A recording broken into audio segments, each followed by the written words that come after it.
अगर तुम में ताकत है तो ध्यान से दो, मेरे मांग भरी है। मेरे किसी स्वामी ने मांग भरी है। बल हो तो सिंदूर बिंदे हर हर नेत्र ने। मेरे स्वामी ने जिसने सिंदूर भरा है उसको पता चल गया तो शंकर जी का तांडव नृत्य हो जाएगा, तीनों लोग भरे तो फिर हिंदी भाषा ही नहीं, हिंदी साहित्य में नहीं, और किसी भाषा में न मैंने पढ़ी और न उसका एकदम। आपने पढ़ी? तुम्हारी पत्नी रति है, उसके पास जाओ अगर तुम अपने को ज्यादा सुंदर समझते हो।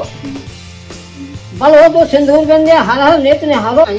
ये समय मस्जिद जैसे टूटने की बारी आई तो हमने उसी को चार्ज भी दे दिया। तो मुलायम सिंह उसको बहुत करीबी मानते और मुलायम सिंह जी को बहुत मदद करता था दोनों तरफ, आर्थिक भी और सामाजिक भी। कि राजनीतिक ऐसा प्रेशर हुआ कि पहले चौधरी शंकर सिंह हमसे दूर रहते थे, फिर उन्होंने धीरे धीरे जब हमको समझा और उनके साथ वालों ने उनका साथ छोड़ दिया तो उन्होंने कहा यार ये आदमी ठीक है। तो हेलो एवरीवन, आई होप आप सब लोग बहुत बढ़िया हो।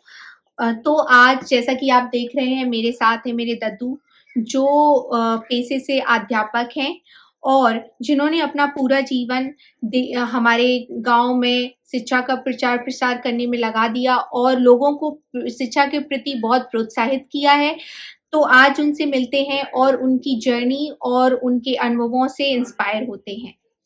दद्दू, तो सबसे पहले हम आपसे ये क्वेश्चन पूछना चाहते हैं कि आपका शुरुआती जीवन कैसा रहा? आपने कैसे शिक्षा हासिल की और कैसे अपने करियर को अप्रोच किया? देखो ऐसा है कि हमसे आगे वाली सभी पीढ़ी लगभग नॉर्मल शिक्षा में थी, नॉर्मल।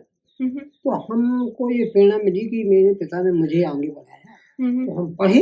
पढ़ने के बाद मैंने इस बात का अनुभव किया कि बगैर शिक्षा के कुछ हो नहीं सकता, कि शिक्षा से ही विकास होता है, शिक्षा से कोई अमूल्य चीज भी नहीं। इसलिए हमें ये रहा कि मैं आगे चलूं। मैं चला। चलने के बाद फिर मेरी आने वाली जनरेशन जो थी उसको हमने शिक्षा देना शुरू किया।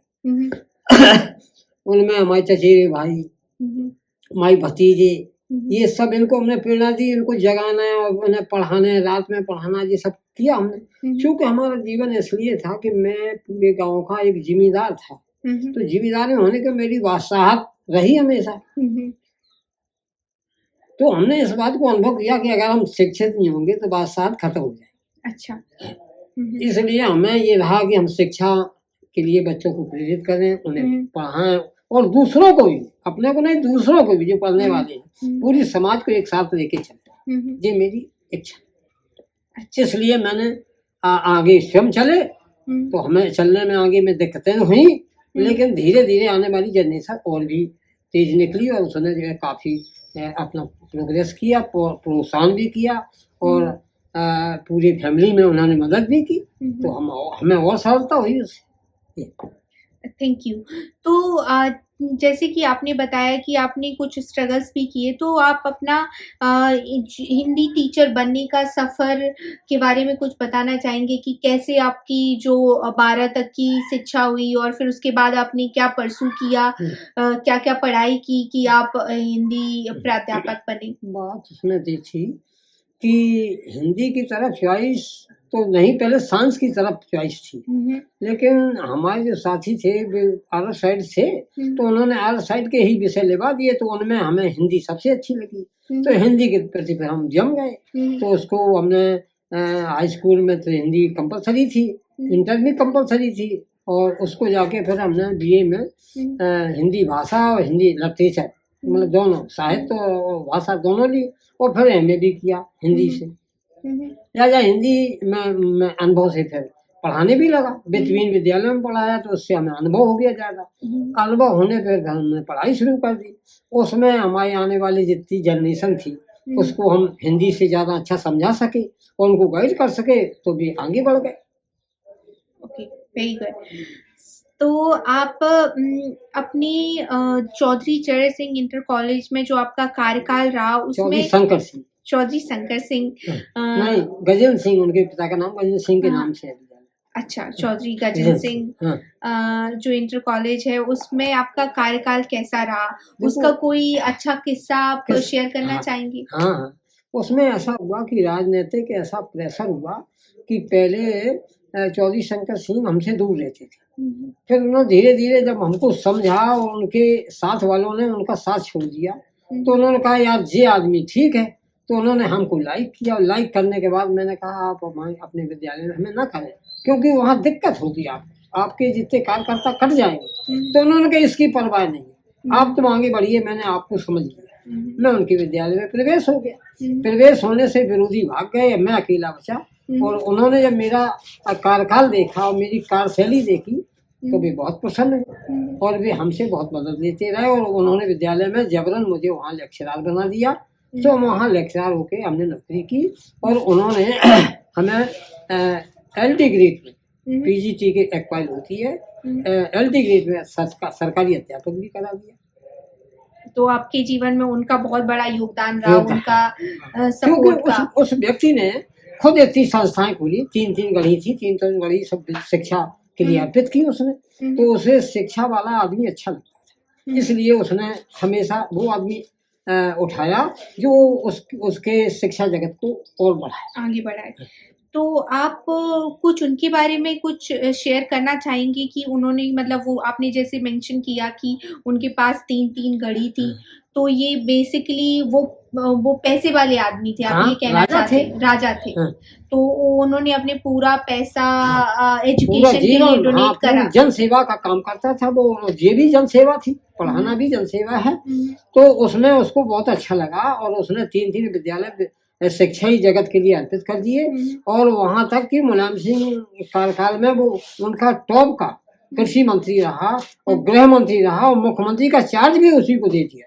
अच्छा। एक दो बार ऐसी परिस्थितियां आई जिस समय मस्जिद जैसे टूटने की बारी आई तो उन्होंने उसी को चार्ज भी दे दिया। तो मुलायम सिंह उसको बहुत करीबी मानते थे। अच्छा। और मुलायम सिंह की वो बहुत मदद करता था दोनों तरफ से, आर्थिक भी और सामाजिक भी और राजनीतिक। अच्छा, ये तो बहुत अच्छा लगा सुन के।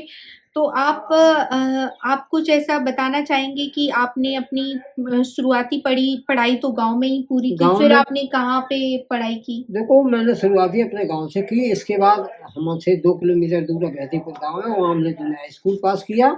और वहाँ हम थोड़े कमजोर पड़े तो वहाँ एक बार फेल हुए साथ में, लेकिन टीचरों ने कहा कि ये लड़का पढ़ना नहीं चाहता है, तो उन्होंने हमको कक्षा 8 में प्राइवेट रखा। तो मैंने इतनी मेहनत की कि मैं पास की स्थिति में पहुंच गया। पास तो नहीं हो पाया, बोर्ड की परीक्षा थी। तो मैं जिस विषय में फेल हुआ तो हमारा नामा राशि एक हेडमास्टर था नारायण सिंह, तो उसने कहा ऐसा है तो मुझे ये बताइए कि प्रैक्टिकल के नंबर किसने दिए थे? हमने कहा शिवराम सिंह चौहान ने।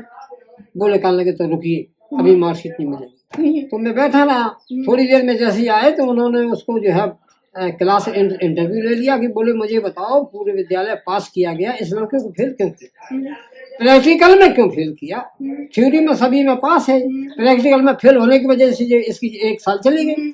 उन्होंने बहुत कड़ी क्लास ली और कहा इस लड़के को अब हम रेगुलर रखेंगे और टॉप में नाम रखेंगे। और उस समय से मेरी चेतना ऐसी जागी, जैसी टीचर ने हमें प्रोत्साहित किया तो ऐसी जागी। फिर मैंने पढ़ाई की, फिर हमने पूरे विद्यालय में अपना पहला नंबर बनाया, तो वो बहुत कमेंडेबल है। हाँ। तो ये तो मतलब कि आप पास होने की भी स्थिति नहीं थी और फिर आपने टॉप किया। हाँ, टॉप किया।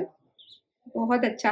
तो दद्दू आप उन्होंने बताया कि आपको प्रैक्टिकल में क्यों फेल किया? वो मुझे कमजोर मानते थे, लेकिन अच्छा, मैं मेहनत कर रहा। सोच लिया। हाँ, उन्होंने मन में सोच लिया कि कमजोर है, लेकिन मैं अपनी मेहनत बराबर जारी रखी, लिहाजा मैं सभी विषय में पास हुआ। प्रैक्टिकल में फेल कर दिया तो दूसरी वर्ष उसने रेगुलर नाम रखा और मैंने पूरे क्लास छमाई में टॉप कर दिया। गणित, साइंस, अंग्रेजी 3 में हमने टॉप कर दिया, तो वो हम आगे हो गए। अच्छा, तो दद्दू आप ये बताना चाहेंगे कि आपके जैसे आपने बताया कि पहले कोई आपके पुरानी पीढ़ी या आपके ऊपर वाली पीढ़ी कोई इतना पढ़ाई की तरफ नहीं ध्यान दिया या फिर इतना नहीं एक्सपोजर था, तो जो आपको ये जो दूसरी इन्फॉर्मेशन मिली कि यहाँ पे पढ़ना चाहिए, ये पढ़ना चाहिए, जैसे आपने मतलब MA भी किया, ये सब आपको ये कहाँ से ये सब? देखिए हमारे प्रॉपर गांव से शिक्षा जगत का विद्यालय यहाँ था और सन 1967 में हमने हाई स्कूल किया, जूनियर हाई स्कूल किया। तो 67 के बाद विद्यालय यहाँ था नहीं, लिहाजा हम चले गए उन्हीं में जाके गांधी इंटर कॉलेज में हम पढ़े और वहाँ हमने धीरे धीरे अपनी शिक्षा की। वहाँ से हमने हाई स्कूल किया और हाई स्कूल करने के बाद इंटर किया, इंटर के बाद हमने बीए किया। इसके बाद फिर हम लॉ के लिए चले गए झांसी। वहाँ हमने देखा लेकिन उस पेशे में अच्छी तरह मन नहीं लगा, इसलिए वहाँ हमने बैठ के फिर बीएड कर लिया और बीएड हमने बाला से कर लिया जाके और एमए वहीं से हिंदी से कर लिया और प्राइवेट होके कर लिया।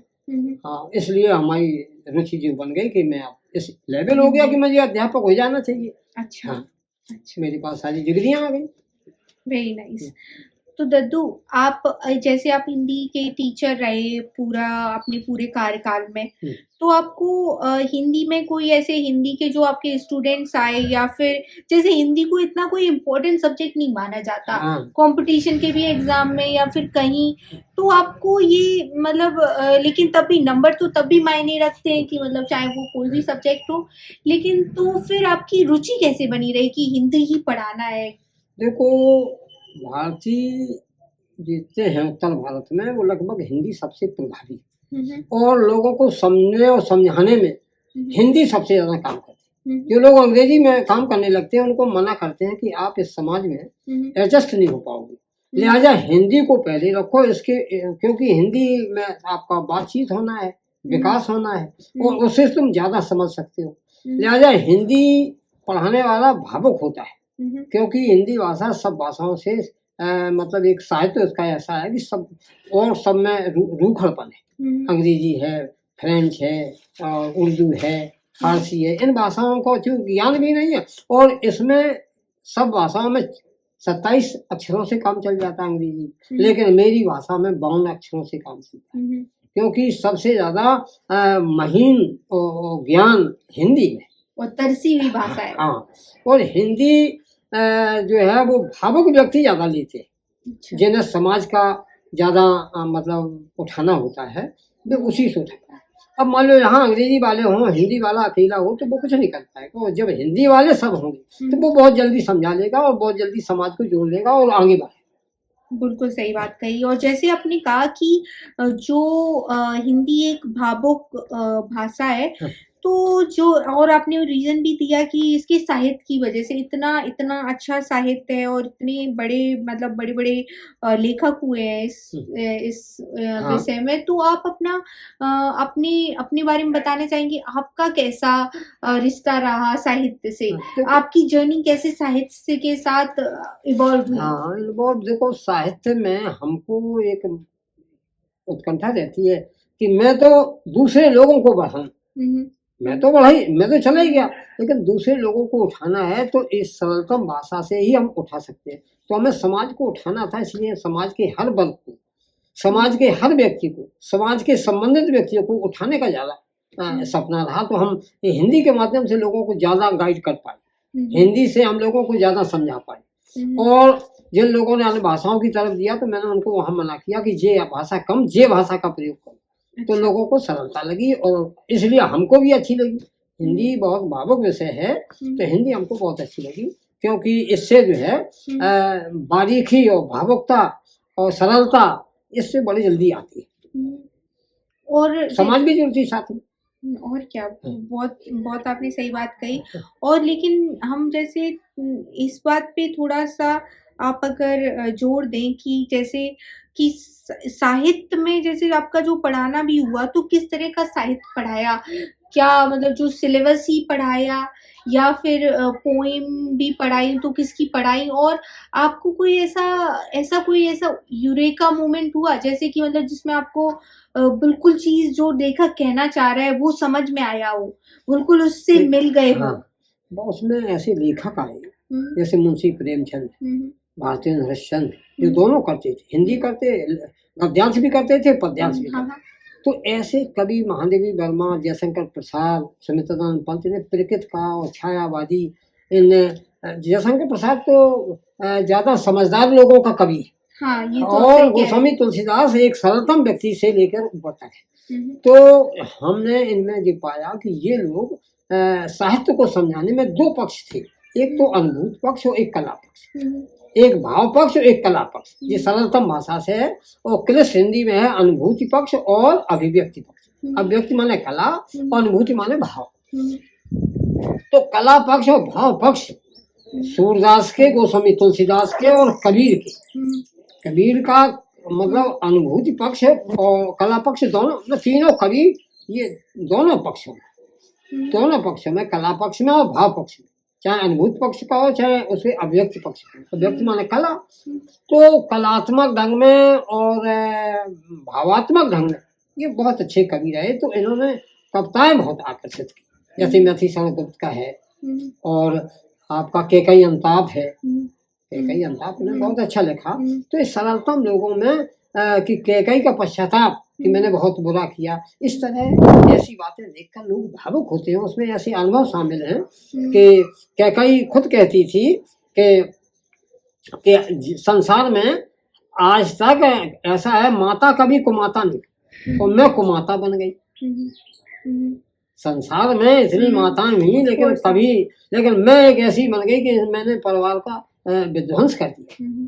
तो ऐसे भावुक केकई अंताप और उनके ऐसा कलात्मक ढंग किया कि जैसे उन्होंने एक लिखा, मैथिली शरण गुप्त ने लिखा कि मुझे फूल मत मारो, मैं अबला और बाला और बेयोगिनी। जिस समय रामचंद्र जी वन चले गए तो वहां पर जो है उर्मिला खड़ी रही, तो उर्मिला को देख के कामदेव जी उनके पास गए, बोले ये नारी, ये 24 वर्ष की नारी यहाँ अकेली कैसे खड़ी?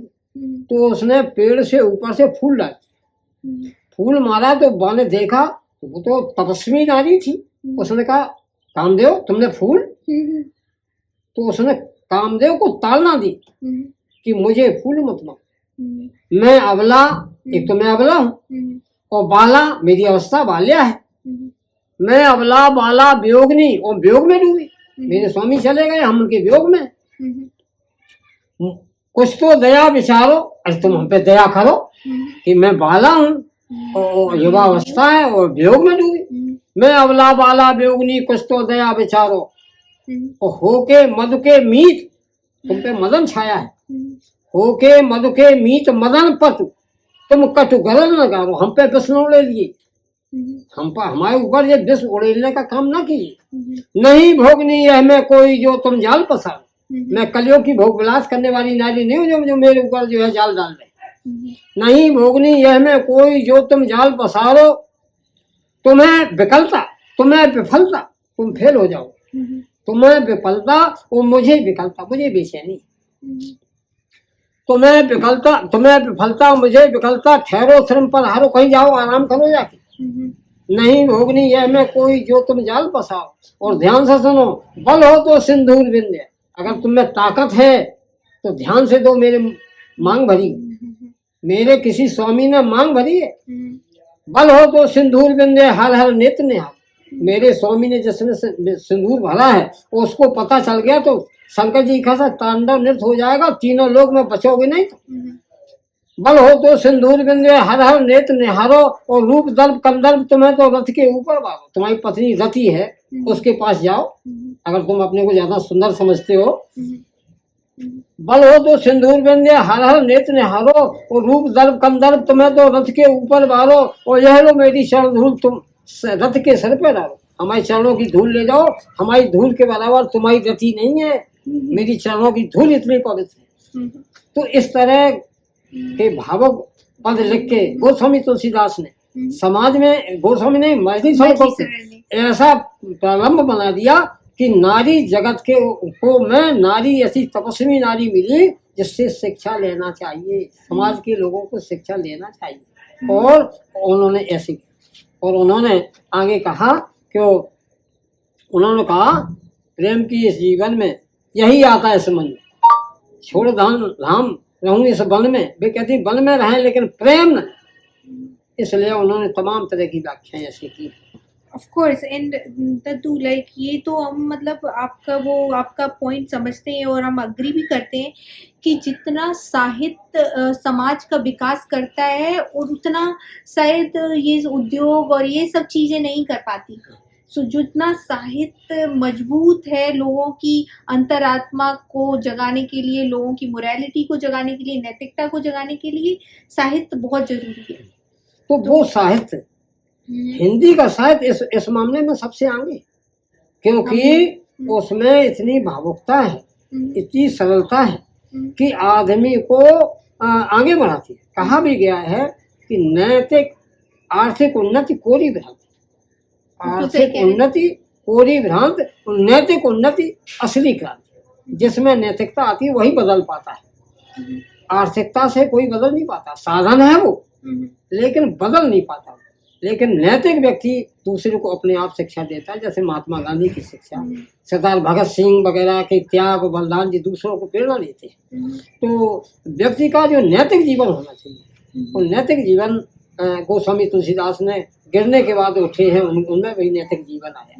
कितना अच्छा लिखा है। और मतलब सभी जो टेक्स्ट है वो इतने प्रभावशाली और इतनी ज्यादा अच्छे हैं कि मतलब जितना भी आप पश्चिमी देशों के जो भी उनके काव्य हैं या फिर उनकी मतलब गद्य हैं, जो भी उनका पढ़ो, इतना गूढ़ और इतना डीप नहीं है जितना कि अपना है। हाँ, ये आप एक वरदान उपन्यास है प्रतापनाथ श्रीवास्तव का है, जब उस समय आप पढ़ोगी उसको, पढ़ा हुआ है। हाँ, तो उसमें जो है रागिनी और नन्ही रंजन ना, और उनकी माँ मर जाती है रागिनी की, तो उनका जीवन पाश्चात्य सभ्यता का है। और इसमें भारतीय कल्चर में प्रोफेसर अतुल, एक भारतीय सभ्यता का है, प्रोफेसर है, उसका दर्शन शास्त्र फिलोसफी का है, उसकी माँ विनीता और उसकी वो माला मौसी उसकी नौकरानी, ये सब भारतीय सभ्यता के हैं। और पाश्चात्य सभ्यता के लिए रागिनी और नन्ही रंजन, और उनके घर एक थोड़ी सी एक छोटी नौकरानी है गंगा, उसने सबको बदल दिया। इधर रागिनी जैसी प्रोफेसर तो उनसे संबंध हुआ, बहुत पैसा वाले थे, अपन बहुत कायदे से रहते थे। रागिनी ने उसको ओवरटेक कर दिया कि नहीं, हमारा आपका संबंध नहीं, और चली गई। चली जाने के बाद हुआ ये कि जब सारे संसार में घूमा, वो अमेरिका कल्चर था, तो वो सब जगह घूम घाम के उसको लगा कि जिससे तो वही अच्छा था, हम तो ये गलत फंस गए। वहाँ वो तो बर्फ का पानी है, पाश्चात्य सभ्यता बर्फ का पानी, और ठंडा पानी घड़े का है भारतीय सभ्यता। जब उनने घूम के देखा, अब उनको याद सताने लगी कि प्रोफेसर अतुल ठीक थी। एक दिन उमा, उनका जो लड़का था नन्ही रंजन, रागिनी का बहन भैया, उसने कहा आज प्रोफेसर अतुल का एक्सीडेंट हो गया। तो एक्सीडेंट हो गया, तो अब थोड़ी देर में भी पश्चाताप करने लगी, तो रो रही थी। गंगा आई, गंगा ने कहा क्या बात, कल कोई बात नहीं, बात बताओ। तो उन्होंने कहा प्रोफेसर अतुल का एक्सीडेंट हो, हम देखने जाना चाहते। तो उन्हें नौकरानी ने नन्ही रंजन से कह दी। तो नन्ही रंजन ने कहा कि रागिनी, जब तुम्हें उसी घर जाना था तो हमसे क्या, हम लड़के से न बोलते हैं, न चाले हैं, राम रीत कोई संबंध नहीं करते हैं। तो वो रोने लगी। तो फिर उमा पश्चाताप करने लगा कि हम नहीं बोलते हैं, प्रोफेसर जरूर है हमारे लिए, क्या हम नहीं बोलते हैं। लेकिन रागिनी से नन्ही रंजन ने कहा कि तुम्हारे पीछे हम हर गम पिएंगे, जहर पिएंगे, जाएंगे। लेके गए और उनको दिखाया, उनकी सेवा खुशामद करती रही। उनके साथ उनकी क्लास की बहुत लड़कियां थीं, प्रोफेसर अतुल की कामनी और तमाम थी, वे सेवा कर रही थी। बोले तुम्हें सेवा करने का लायक नहीं, आप मुझे। और उन्हें बाद में आया तो पाश्चात्य सभ्यता छोड़ के वे भारतीय सभ्यता में डूब गई, और फिर उसी या ये वरदान, हाँ, वरदान उपन्यास है श्री प्रतापनाथ श्रीवास्तव का। ये अभी कब कितने सन में उनका, हम बीए में पढ़ते थे तब मेरी क्लास में था। अच्छा, हमारे कोर्स में वरदान। तो ये बहुत अच्छा है दद्दू कि आपको पढ़ाई के, आपको अपने मतलब जो भी आपका काम था या फिर आपकी जॉब थी, उसी में ही आपको इतना अच्छा साहित्य के में घूमने का वो मिला। सही बात, बिल्कुल सही। तो दद्दू, अब हम इस वीडियो को सम अप करते हैं, तो आप हमारे व्यूअर्स को कोई ऐसा संदेश देना चाहेंगे या फिर कोई ऐसी बात बोलना चाहेंगे जो उनके काम में आए, तो आप बताइए। क्योंकि उसमें तो ये है कि मैं ये मानता हूँ कि दुनिया में अब क्योंकि उस सर्कल में मैं रहा हूँ, तो जो संसार का वास्तविक सुख लेने का अनुभव करें तो फिर हिंदी भाषा ही में मिले, हिंदी साहित्य में मिले, और किसी भाषा में न मैंने पढ़ी और न उसका इतना भाव। आपने पढ़ी नहीं है, लेकिन हम आपको बताते भी हैं कि मतलब सबका अपना अपना होता है। हम हाँ। ये नहीं कहेंगे कि वो अच्छा साहित्य हाँ। नहीं है, बहुत अच्छा साहित्य है, लेकिन जितनी डीप और जितनी आई वुड से कि जितनी भावनात्मक अपना लाइक साहित्य है, हिंदी का साहित्य है, वो बहुत ही ज्यादा मतलब विस्तृत डीप है, हाँ हाँ जी। विस्तृत है। और भाई ये 27 पे खड़े हैं अक्षरों से जोड़ते हैं, वो बाउंड से जोड़ता है, आखिर बारीकी तो है ही उसमें। ये तो सही बात है कि जब उसके अक्षर 27 से अंग्रेजी काम कर रही ऑल वर्ल्ड में, और वो 52 अक्षरों से काम कर रही, तो वो भारतीय में इसीलिए समझ गए कि ज्यादा लोग गंभीरता से लेते नहीं, और जो लेते हैं वे उसमें डूब जाते हैं। बहुत आपने सही बात कही। और मतलब इससे ज्यादा जितने भी राइटर्स अभी भी, मतलब ऐसा नहीं है रद्दू कि हम आजकल भी जो राइटर्स, हिंदी राइटर्स को, जिन आजकल तो बहुत ऐसे राइटर्स इंस्टाग्राम सोशल मीडिया के थ्रू जुड़ रहे हैं एक दूसरे से, जो सिर्फ हिंदी में, आज तक हिंदी में बताते नहीं, हिंदी का तो ये काम है कि आपको नॉर्मल देखोगे कि अंग्रेजी में टाइपिंग वाले ज्यादा मिलते हैं, हिंदी वाले टाइपिंग वाले घबराते हिंदी से, क्योंकि उसको बारीकी से लिखना, बहुत बारीकी है। हाँ। लिखना, हिंदी में लिखना बहुत ही आपको बिल्कुल ही रियल टैलेंट होगा तभी आप कर पाएंगे। हाँ, क्योंकि उसमें कॉमा अर्थ बदल देता है। कॉमा जैसे रोको, कॉमा लग गया, रोको मत जाने दो, पूरे लड़के रुक गए, और रोको मत जाने दो, जाने दो, छुट्टी चले गए। हाँ। तो पंचुकेशन में तुम देखते हो, पंचुकेशन का कॉमा अर्थ बदल देता है। बिल्कुल बिल्कुल बिल्कुल। तो हम इसी बात से इस इंटरव्यू को वो करते हैं, समापन करते हैं, और आई होप आप सब लोगों को ये हमारा छोटा सा वीडियो अच्छा लगा हो। Thank you so much. Bye. Radhe Radhe. Good